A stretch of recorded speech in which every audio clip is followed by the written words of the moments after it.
Chapter 19. Novelists should never allow themselves to weary of the study of real life.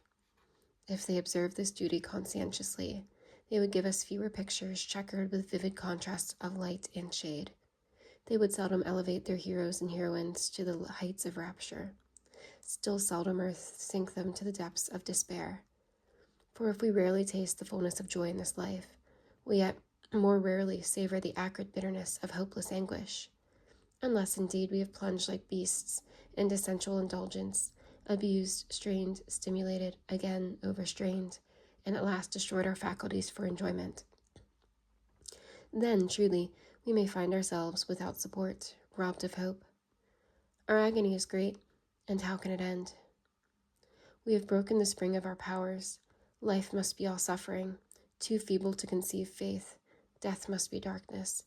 God, spirits, religion can have no place in our collapsed minds, where linger only hideous and polluting recollections of vice. And time brings us onto the brink of the grave, and dissolution flings us in, a rag eaten through and through with disease, wrung together with pain, stamped into the churchyard, sawed by the inexorable heel of despair. But the man of regular life and rational mind never despairs. He loses his property. It is a blow. He staggers a moment. Then, his energies roused by the smart, are at work to seek a remedy. Activity soon mitigates regret. Sickness affects him. He takes patience, endures what he cannot cure. Acute pain racks him. His writhing limbs know not where to find rest. He leans on hope's anchors. Death takes from him what he loves, roots up and tears violently away the stem round which his affections were twined. A dark, dismal time, a frightful wrench. But some morning, religion looks into his desolate house with sunrise and says that in another world, another life, he shall meet his kindred again. She speaks of that world as a place unsullied by sin, of that life as an era unembittered by suffering. She mightily strengthens her consolation by connecting with it two ideas, which mortals cannot comprehend but on which they love to repose: eternity and immortality. And the mind of the mourner, being filled with a faint yet glorious image of heavenly hills, all light and peace, of a spirit resting there in bliss, of a day when his spirit shall also alight there, free and disembodied, of a reunion perfected by love, purified from fear, he takes courage, goes out to encounter the necessities and discharge the duties of life, and though sadness may never lift her burden from his mind, hope will enable him to support it. Well, and what suggested all this? And what is the inference to be drawn therefrom?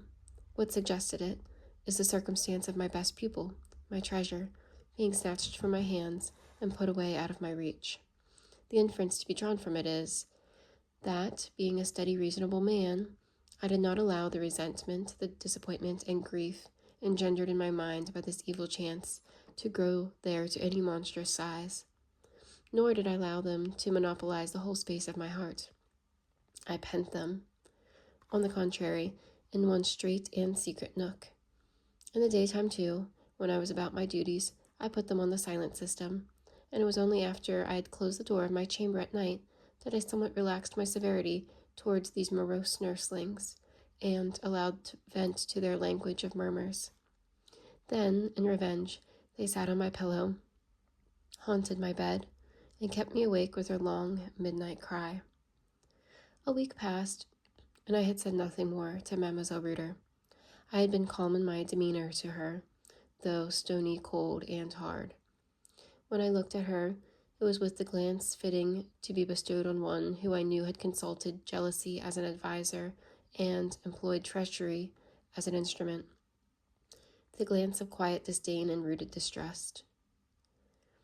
On Saturday evening, before I left her house, I stepped into the dining room where she was sitting alone, and placing myself before her, I asked, with the same tranquil tone and manner that I should have used had I put the question for the first time: "Mademoiselle, will you have the goodness to give me the address of Francis Evans Henry?"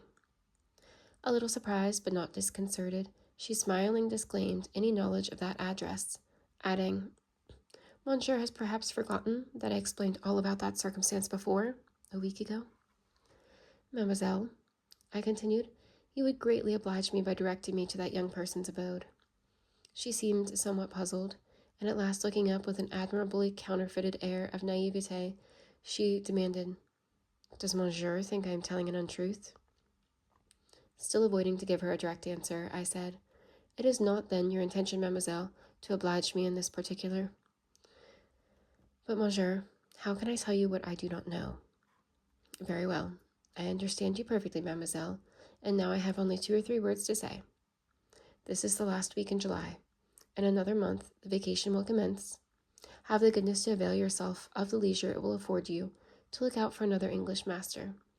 At the close of August, I shall be under the necessity of resigning my post in your establishment. I did not wait for her comments on this announcement, but bowed and immediately withdrew. That same evening, soon after dinner, a servant brought me a small packet. It was directed in a hand I knew, but had not hoped so soon to see again. Being in my own apartment and alone, there was nothing to prevent my immediately opening it. It contained 4 5-franc pieces and a note in English. Monsieur, I came to Mademoiselle Reuter's house yesterday, at the time when I knew you would be just about finishing your lesson, and I asked if I might go into the schoolroom and speak to you. Mademoiselle Reuter came out and said you were already gone. It had not struck 4, so I thought she might be mistaken, but I concluded it would be vain to call another day on the same errand. In one sense, a note will do as well. It will wrap up the 20 francs, the price of the lesson I've received from you, and, if it will not fully express the thanks I owe you in addition, if it will not bid you goodbye as I could wish to have done, if it will not tell you, as I long to do, how sorry I am that I shall probably never see you, why, spoken words would hardly be more adequate to the task. Had I seen you, I should probably have stammered out something feeble and unsatisfactory, something belying my feelings rather than explaining them. So it is perhaps as well that I was denied admission to your presence. You often remarked, Monsieur, that my homework dwelt a great deal on fortitude and bearing grief. You said I introduced that theme too often. I find indeed that it is much easier to write about a severe duty than to perform it, for I am oppressed when I see and feel to what a reverse fate has condemned me. You are kind to me, Monsieur, very kind. I am afflicted. I am heartbroken to be quite separated from you. Soon I shall have no friend on earth, but it is useless troubling you with my distresses. What claim have I on your sympathy? None. I will then say no more. Farewell, Monsieur. Princess Evan Henry. I put up the note in my pocketbook. I slipped the 5-franc pieces into my purse. Then I took a turn through my narrow chamber. Mademoiselle Reuter talked about her poverty, said I, and she is poor, yet she pays her debts and more. I have not yet given her a quarter's lesson, and she has sent me a quarter's due. I wonder of what she deprived herself to scrape together the 20 francs. I wonder what sort of place she has to live in, what sort of woman her aunt is, and whether she is likely to get employment to supply the place she has lost. No doubt she will have to trudge about long enough from school to school, to inquire here and apply there, be rejected in this place, disappointed in that. Many an evening she'll go to her bed tired and unsuccessful, and the directress would not let her in to bid me goodbye. I might not have had the chance of standing with her for a few minutes at my window in the schoolroom and exchanging some half-dozen of sentences, getting to know where she lived, putting matters in train for having all things arranged in my mind. No address on the note, I continued, drawing it again from the pocketbook and examining it on each side of the 2 leaves. Women are women, that is certain, and always do business like women. Men, mechanically, put a date and address to their communications. And these 5-franc pieces? I hauled them forth from my purse. If she had offered me them herself, instead of tying them up with a thread of green silk in a kind of Lilliputian packet, I could have thrust them back into her little hand and shut up the small, taper fingers over them, and compelled her shame, her pride, her shyness, all to yield to a little bit of determined will. Now where is she? How can I get at her? Opening my chamber door, I walked down into the kitchen. "Who brought the packet?" I asked of the servant who had delivered it to me. "A young messenger, monsieur." "Did he say anything?" "Nothing." "No matter," said I to myself as I again closed the door. "No matter, I'll seek her through Brussels." And I had wended my way up back the stairs, wondrously the wiser for my inquiries.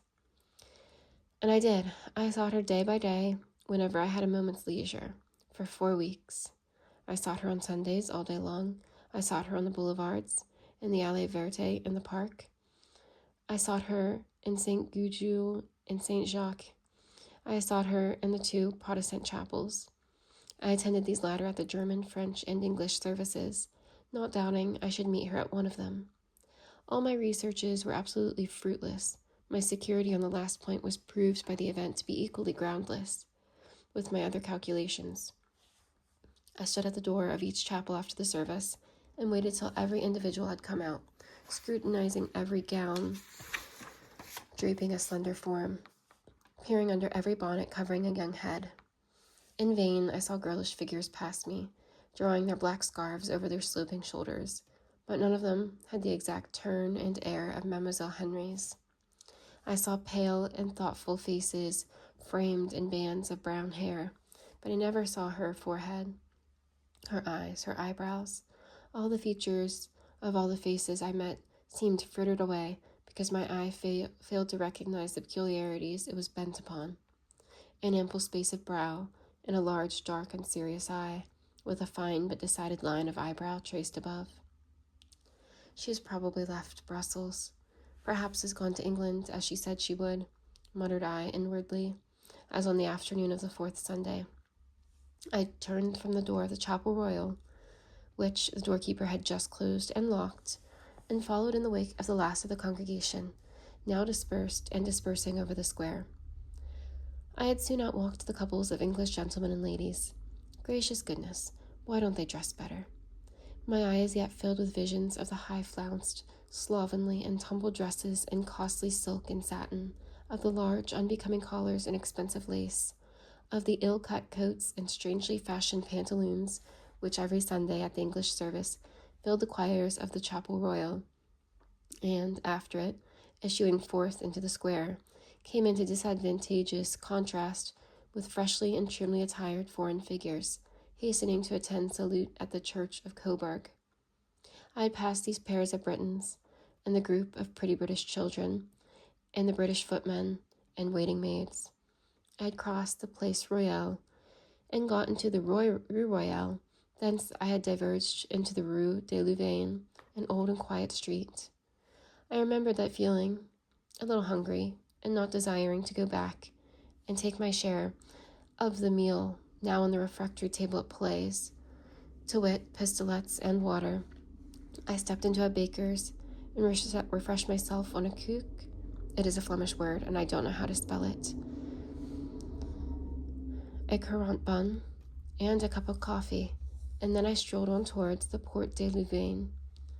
Very soon I was out of the city, and slowly mounting the hill which ascends from the gate, I took my time, for the afternoon, though cloudy, was very sultry, and not a breeze stirred to refresh the atmosphere. No inhabitant of Brussels need wander far to search for solitude. Let him but move half a league from his own city, and he will find her brooding still and blank over the wide fields, so drear, though so fertile, spread out treeless and trackless round the capital of Brabant.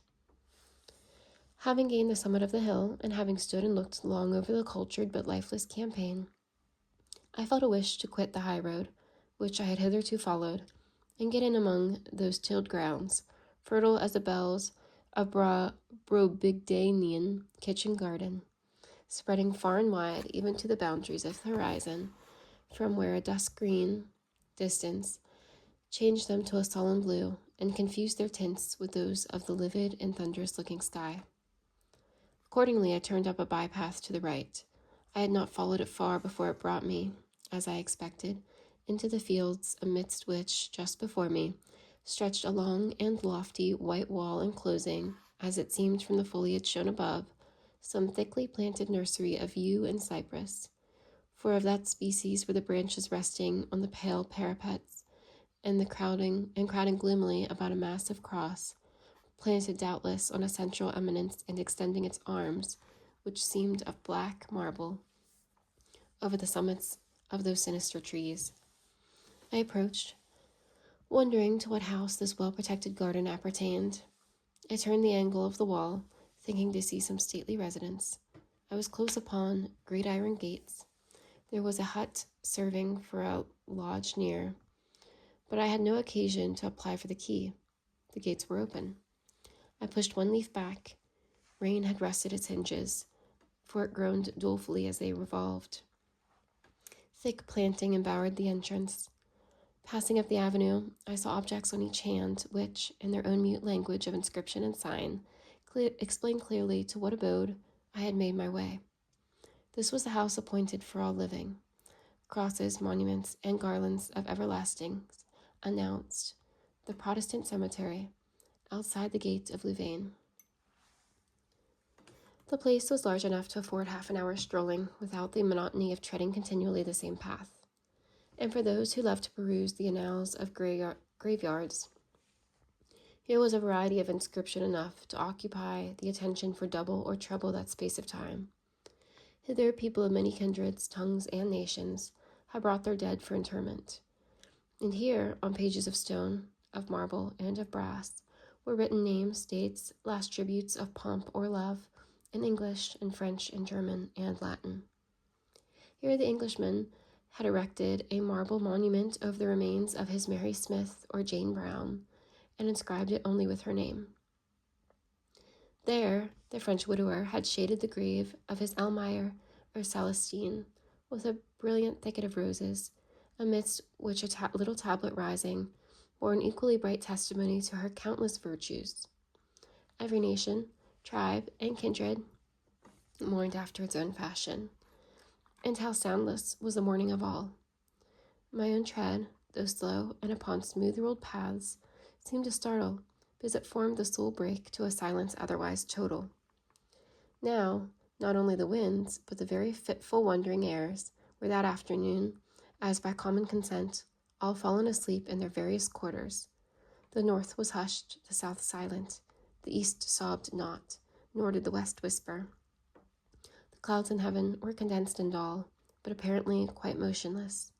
Under the trees of the cemetery nestled a warm, breathless gloom, out of which the cypresses stood up straight and mute, above which the willows hung low and still, where the flowers, as languid as fair, waited listless for night dew or thunder shower, where the tombs and those they hid lay impassable to sun or shadow, to rain or drought. Importuned by the sound of my own footsteps, I turned off upon the turf and slowly advanced to a grove of yews. I saw something stir among the stems. I thought it might be a broken branch swinging. My short-sighted vision had caught no form, only a sense of motion. But the dusky shade passed on, appearing and disappearing at the openings in the avenue. I soon discerned it was a living thing, and a human thing, and drawing nearer, I perceived it was a woman, pacing slowly to and fro, and evidently deeming herself alone as I had deemed myself alone, and meditating as I had been meditating. Ere long, she returned to a seat which I fancied she had been just quitted, or I should have caught sight of her before. It was in a nook, screened by a clump of trees. There was the white wall before her, and a little stone set up against the wall, and at the foot of the stone was an allotment of turf freshly turned up, a new-made grave. I put on my spectacles and passed softly close behind her. Glancing at the inscription on the stone, I read, Julien Henry, died at Brussels, aged 60, August 10th, 1800. Having perused the inscription, I looked down at the form sitting bent and thoughtful just under my eyes, unconscious of the vicinity of any living thing. It was a slim, youthful figure in mourning apparel of the plainest black stuff, with a little simple black crepe bonnet. I felt, as well as saw, who it was, and moving neither hand nor foot, I stood some moments enjoying the security of conviction. I had sought her for a month, and had never discovered one of her traces, never met a hope or seized a chance of encountering her anywhere. I had been forced to loosen my grasp on expectation, and, but an hour ago, had sunk slackly under the discouraging thought that the current of life and the impulse of destiny had swept her forever from my reach.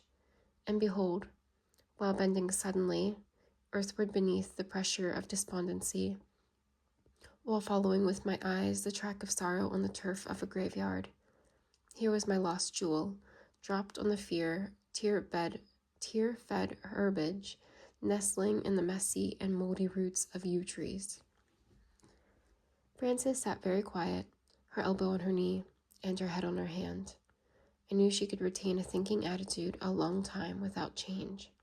At last a tear fell. She had been looking at the name on the stone before her, and her heart had no doubt endured one of those constrictions with which the desolate living, regretting the dead, are at times so sorely oppressed. Many tears rolled down, which she wiped away again and again with her handkerchief. Some distressed sobs escaped her, and then, the paroxysm over, she sat quiet as before. I put my hand gently on her shoulder. No need further to prepare her, for she was neither hysterical nor liable to fainting. Fits, a sudden push, indeed, might have startled her, but the contact of my quiet touch merely woke attention as I wished. And though she turned quickly, yet so lightning swift is thought, and some minds especially, I believe the wonder of what, the consciousness of who it was that thus stole unawares on her solitude, had passed through her brain and flashed into her heart, even before she had effected that hasty movement. At least, amazement had hardly opened her eyes and raised them to mine, ere recognition informed their irids with most speaking brightness. Nervous surprise had hardly discomposed her features, ere a sentiment of most vivid joy shone clear and warm on her whole countenance. I had hardly time to observe that she was wasted and pale, ere called to feel a responsive inward pleasure by the sense of most full and exquisite pleasure glowing in the animated flush and shining in the expansive light now diffused over my pupil's face. It was the summer sun flashing out after the heavy summer shower, and what fertilizes more rapidly than the beam, burning almost like fire in its ardor. I hate boldness, that boldness which is of the brassy brow and insensate nerves, but I love the courage of the strong heart, the fervor of the generous blood. I loved with the passion the light of Frances Evans' clear hazel eye when it did not fear to look straight into mine. I loved the tones with which she uttered the words, "My master, my master." I loved the movement with which she confided her hand to mine. I loved her as she stood there, penniless and parentless, for a sensualist charmless, for me a treasure, my best object of sympathy on earth, thinking such thoughts as I thought, feeling such feelings as I felt, my ideal of the shrine in which to seal my stores of love, personification of discretion and forethought, of diligence and perseverance, of self-denial and self-control. Those guardians, those trusty keepers of the gift I longed to confer on her, the gift of all my affections, model of truth and honor, of independence and conscientiousness, those refiners and sustainers of an honest life, silent possessor of a well of tenderness, of a flame, as genial as still, as pure as quenchless, of natural feeling, natural passion, those sources of refreshment and comfort to the sanctuary of home. I knew how quietly and how deeply the well bubbled in her heart. I knew how the more dangerous flame burned safely under the eye of reason. I had seen when the fire shot up a moment high and vivid, when the accelerated heart troubled life's current in its channels. I had seen reason reduce the rebel and humble its blaze to embers. I had confidence in Frances Evans. I had respect for her. And as I drew her arm through mine and led her out of the cemetery, I felt I had another sentiment, as strong as confidence, as firm as respect, more fervid than ever, that of love. Well, my people, said I, as the ominous-sounding gate swung to behind us. Well, I have found you again. A month's search has seemed long, and I little thought to have discovered my lost sheep straying amongst graves. Never had I addressed her but as mademoiselle before, and to speak thus was to take up a tone new to both her and me. Her answer apprised me that this language ruffled none of her feelings, woke no discord in her heart.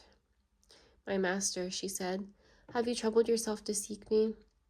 I little imagined you would think much of my absence, but I grieved bitterly to be taken away from you.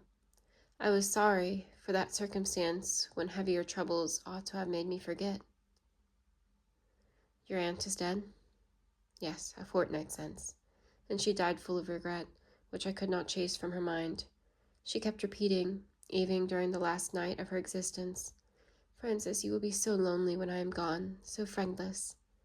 She wished, too, that she could have been buried in Switzerland, and it was I who persuaded her, in her old age, to leave the banks of Lake Leman, and to come, only as it seems to die, in this flat region of Flanders. Willingly would I have observed her last wish, and taken her remains back to our own country, but that was impossible. I was forced to lay her here. She was ill but a short time, I presume, but 3 weeks. When she began to sink, I asked Mademoiselle Reuters to leave to say with her and wait on her. I readily got leave. Do you return to the boarding school? I demanded hastily. Monsieur, when I had been at home a week, Mademoiselle Reuter called one evening, just after I had got my aunt to bed. She went into her room to speak to her, and was extremely civil and affable, as she always is. Afterwards, she came and sat with me a long time, and just as she rose to go away, she said, Mademoiselle, I shall not soon cease to regret your departure from my establishment, though indeed it is true that you have taught your class of pupils so well that they are all quite accomplished in the little works you manage so skillfully, and have not the slightest need of further instruction. My second teacher must in future supply your place. With regard to the younger pupils, as well as she can, though she is indeed an inferior artist to you, and doubtless it will be your part now to assume a higher position in your calling. I am sure you will everywhere find schools and families willing to profit by your talents. And then she paid me my last quarter's salary. I asked, as mademoiselle would no doubt think, very bluntly, if she designed to discharge me from the establishment. She smiled at my inelegance of speech and answered that our connection as employer and employed was certainly dissolved, but that she hoped still to retain the pleasure of my acquaintance. She should always be happy to see me as a friend. And then she said something about the excellent condition of the streets and the long continuance of fine weather, and went away quite cheerful. I laughed inwardly. All this was so like the directress, so like what I had expected and guessed of her conduct, and then the exposure and proof of her lie, unconsciously afforded by Francis. She had frequently applied for Mademoiselle Henry's address, forsooth. Mademoiselle Henry had always evaded giving it, etc., and here I found her a visitor at the very house of whose locality she had professed absolute ignorance. Any comments I might have intended to make on my people's communication were checked by the plashing of a large raindrops on our faces and on the path, and by the muttering of a distant but coming storm. The warning was obvious, since stagnant air and leaden sky had already induced me to take the road leading back to Brussels, and now I hastened my own steps and those of my companion, and, as our way lay downhill, we got on rapidly. There was an interval after the fall of the first broad drops before heavy rain came on. In the meantime, we had passed through the Porte de Louvain and were again in the city. Where do you live? I asked. I will see you safe home. Rue Notre Dame en Neches, answered Francis. It was not far from the Rue de Louvain, and we stood on the doorsteps of the house we sought ere the clouds, severing with loud peal and shattered cataract of lightning, emptied their livid folds in a torrent, heavy, prone, and broad. Come in, said Francis, as, after putting her into the house, I paused ere I followed. The word decided me. I stepped across the threshold, shut the door on the rushing, flashing, whitening storm, and followed her upstairs to her apartments. Neither she nor I were wet. A projection over the door had warded off the straight descending flood. None but the first large drops had touched our garments. 1 minute more, and we should not have had a dry thread on us. Stepping over a little mat of green wool, I found myself in a small room, with a painted floor and a square of green carpet in the middle. The articles of furniture were few, but all bright and exquisitely clean. Order reigned through its narrow limits. Such order as it soothed my punctilious soul to behold. And I had hesitated to enter the abode because I apprehended, after all, that Mademoiselle Reuter's hint about its extreme poverty might be too well founded, and I feared to embarrass the lace mender by entering her lodging unawares. Poor the place might be, poor truly it was, but its neatness was better than elegance, and had but a bright little fire shone on that clean hearth, I should have deemed it more attractive than a palace. No fire was there, however, and no fuel laid ready for the night. The lace mender was unable to allow herself that indulgence, especially now when, deprived by death of her sole relative, she had only her own unaided exertions to rely on. Frances went into an inner room to take off her bonnet, and she came out a model of frugal neatness, with her well-fitting black stuff dress, so accurately defining her elegant bust and taper waist, with her spotless white collar turned back from a fair and shapely neck, with her plenteous brown hair arranged in smooth bands on her temples, and in a large Grecian plait behind. Ornaments she had none, neither brooch, ring, nor ribbon. She did well enough without them. Perfection of fit, proportion of form, grace of carriage, agreeably supplied their place. Her eye, as she re-entered the small sitting-room, instantly sought mine, which was just then lingering on the hearth. I knew she read at once the sort of inward ruth and pitying pain which the chill vacancy of that hearth stirred in my soul. Quick to penetrate, quick to determine, and quicker to put in practice, she had in a moment tied a holland apron around her waist. Then she disappeared and reappeared with a basket. It had a cover. She opened it and produced wood and coal. Deftly and compactly she arranged them in the grate. It is her whole stock, and she will exhaust it out of hospitality, thought I.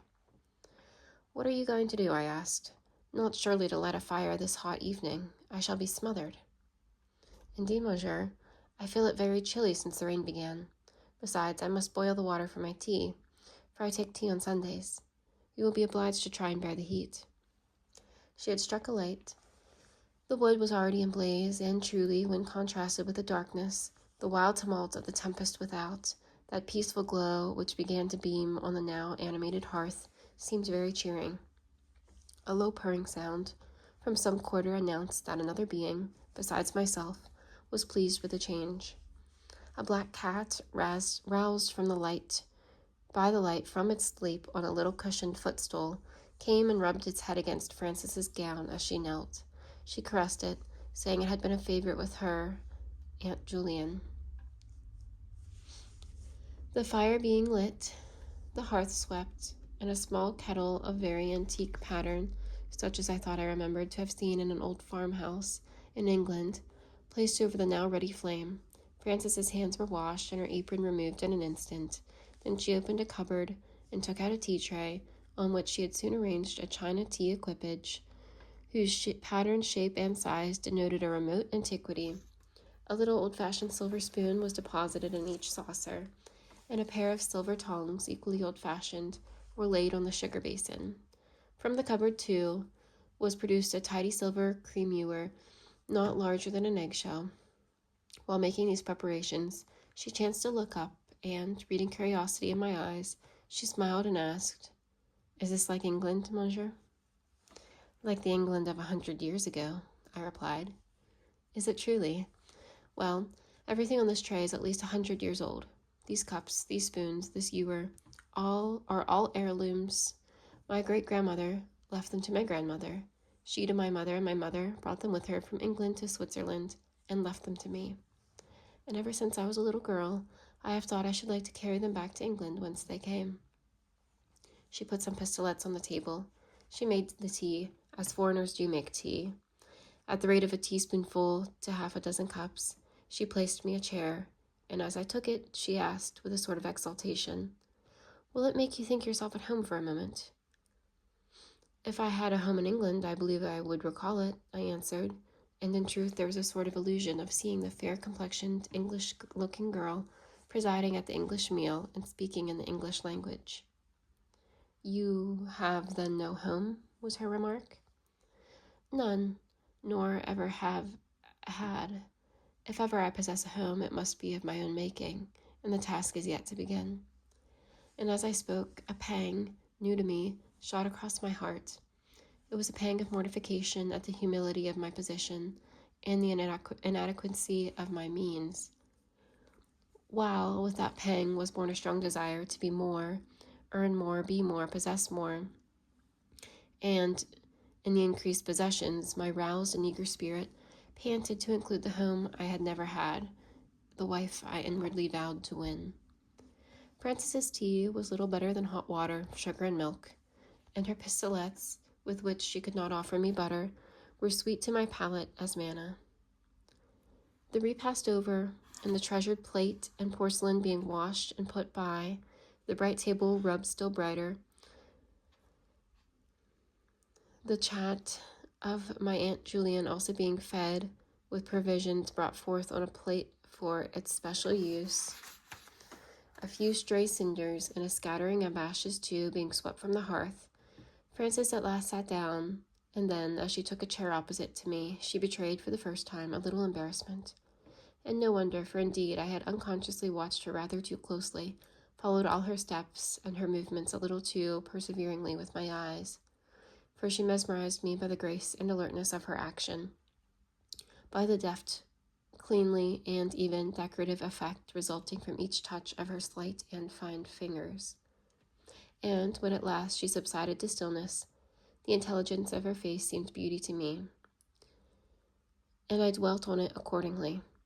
Her color, however, rising rather than settling with repose, and her eyes remaining downcast, though I kept waiting for the lids to be raised that I might drink a ray of the light I loved, a light where fire dissolved in softness, where affection tempered penetration, where just now, at least, pleasure played with thought. This expectation not being gratified, I began at last to suspect that I had probably myself to blame for the disappointment. I must cease gazing and begin talking, if I wished to break the spell under which she now sat motionless. So, recollecting the composing effect with which an authoritative tone and manner had ever been wont to produce on her, I said, "Get one of your English books, mademoiselle, for the rain yet falls heavily, and will probably detain me half an hour longer." Released and set at ease, up she rose, got her book, and accepted at once the chair I placed for her at my side.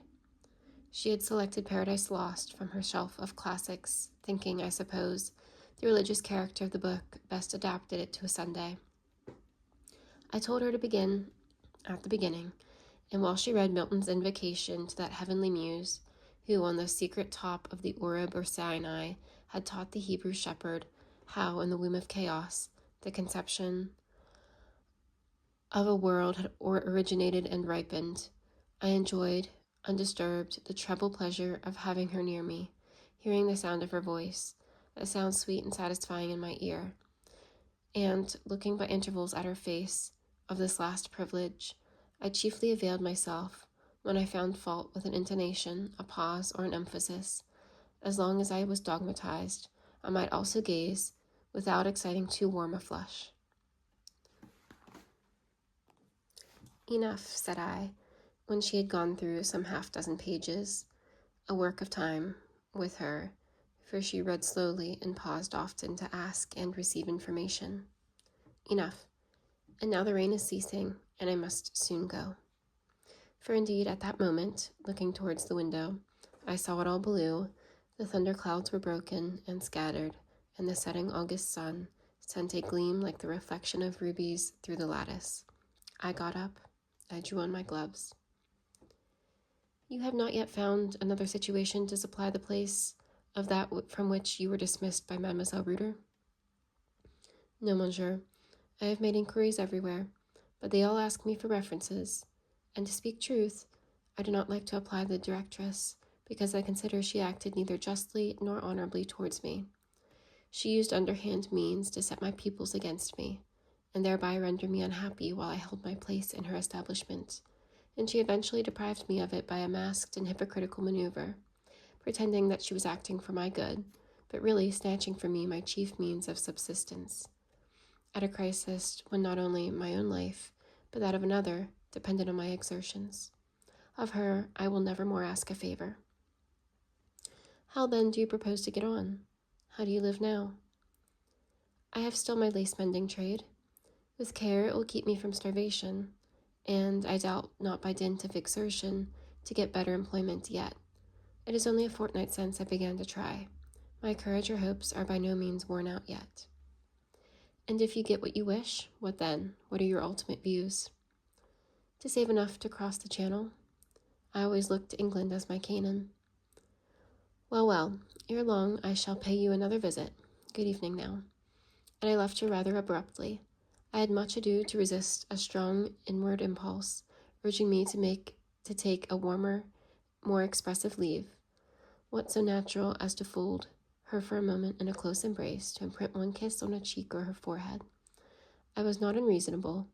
That was all I wanted. Satisfied in that point, I could go away content, and reason denied me even this. She ordered me to turn my eyes from her face and my steps from her apartment, to quit her as dryly and coldly as I would have quitted old Madame Pelet. I obeyed, but I swore rancorously to be avenged one day. I'll earn a right to do as I please in this matter, or I'll die in the contest. I've one object before me now, to get that Genevese girl for my wife, and my wife she shall be. That is, provided she has as much or half as much regard for her master as he has for her. And would she be so docile, so smiling, so happy under my instructions if she had not? Would she sit at my side when I dictate or correct, with such a still, contented, halcyon mien? For I had ever remarked that, however sad or harassed her countenance might be when I entered a room, yet after I had been near her, spoken to her a few words, given her some directions, uttered perhaps some reproofs, she would all at once nestle into a nook of happiness and look up serene and revived. The reproofs suited her best of all. While I scolded, she would chip away with her penknife at a pencil or a pen, fidgeting a little, pouting a little, defending herself by monosyllables, and when I deprived her of the pen or pencil, fearing it would be all cut away, and when I interdicted even the monosyllabic defense for the purpose of working up the subdued excitement a little higher, she would at last raise her eyes and give me a certain glance, sweetened with gaiety and pointed with defiance, which, to speak truth, thrilled me as nothing had ever done, and made me, in a fashion, though happily she did not know it, her subject, if not her slave. After such little scenes, her spirits would maintain their flow, often for some hours, and, as I remarked before, her health therefrom took a sustenance and vigor which, previously to the event of her aunt's death and her dismissal, had almost recreated her whole frame. It has taken me several minutes to write these last sentences, but I had thought all their purport during the brief interval of descending the stairs from Francis's room. Just as I was opening the outer door, I remembered the 20 francs which I had not restored. I paused. Impossible to carry them away with me, difficult to force them back on their original owner. I had now seen her in her own humble abode, witnessed the dignity of her poverty, the pride of order, the fastidious care of conservatism, obvious in the arrangement and economy of her little home. I was sure she would not suffer herself to be excused paying her debts. I was certain the favor of indemnity would be accepted from no hand, perhaps least of all from mine. Yet these 4 5-franc pieces were a burden to my self-respect, and I must get rid of them. An expedient, a clumsy one no doubt, but the best I could devise, suggested itself to me. I darted up the stairs, knocked, re-entered the room as if in haste. "Mademoiselle, I have forgotten one of my gloves. Must have left it here." She instantly rose to seek it. As she turned her back, I, being now at the hearth, noiselessly lifted a little vase, set one of the china ornaments, as old-fashioned as the teacups, slipped the money under it, Then, saying, "Oh, here is my glove. I had dropped it within the fender. Good evening, mademoiselle," I made my second exit. Brief as my impromptu return had been, it had afforded me time to pick up a heartache. I remarked that Frances had already removed the red embers of her cheerful little fire from the grate, forced to calculate every item, to save in every detail. She had instantly, on my departure, retrenched a luxury too expensive to be enjoyed alone. I'm glad it is not winter yet, thought I, but in 2 months more come the winds and rains of November. Would to God that I would before then I could earn the right and the power to shovel coals into that grate at pleasure. Already the pavement was drying. A balmy and fresh breeze stirred the air, purified by lightning. I felt the west behind me, where spread a sky like opal, azure mingled with crimson. The enlarged sun, glorious in the Tyrian tints, dipped his brim already. Stepping as I was eastward, I faced a vast bank of clouds, but also I had before me the arch of an evening rainbow, a perfect rainbow, high, wide, vivid. I looked long. My eye drank in the scene, and I suppose my brain must have absorbed it, for that night, after lying awake in a pleasant fever a long time, watching the silent sheet lighting, which still played among the retreating clouds, and flashed silvery over the stars, I at last fell asleep, and then in my dream were reproduced the setting sun, the bank of clouds, the mighty rainbow. I stood, methought, on a terrace. I leaned over a parapeted wall. There was a space below me, depth I could not fathom, but hearing an endless dash of waves, I believed it to be the sea. Sea spread to the horizon, sea of changeful green and intense blue. All was soft in the distance, all vapor veiled. A spark of gold glistened on the line between water and air, floated up, approached, enlarged, changed. The object hung midway between heaven and earth, under the arch of the rainbow. The soft but dusk clouds diffused behind. It hovered as on wings. Pearly, fleecy, gleaming air streamed like a raiment around it. Light tinted with carnation, colored what seemed face and limbs. A large star shone with still luster on an angel's forehead. An upraised arm and hand, glancing like a ray, pointed to the bow overhead, and a voice in my heart whispered, "Hope smiles on effort."